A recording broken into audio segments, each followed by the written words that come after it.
चालू आहे.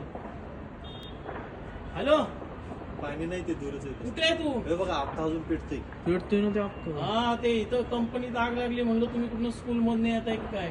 ते लॅटेस्ट कंपनी आहे. टेरेसला जाऊन बघ, टेरेसला जाऊन बघ धुवा.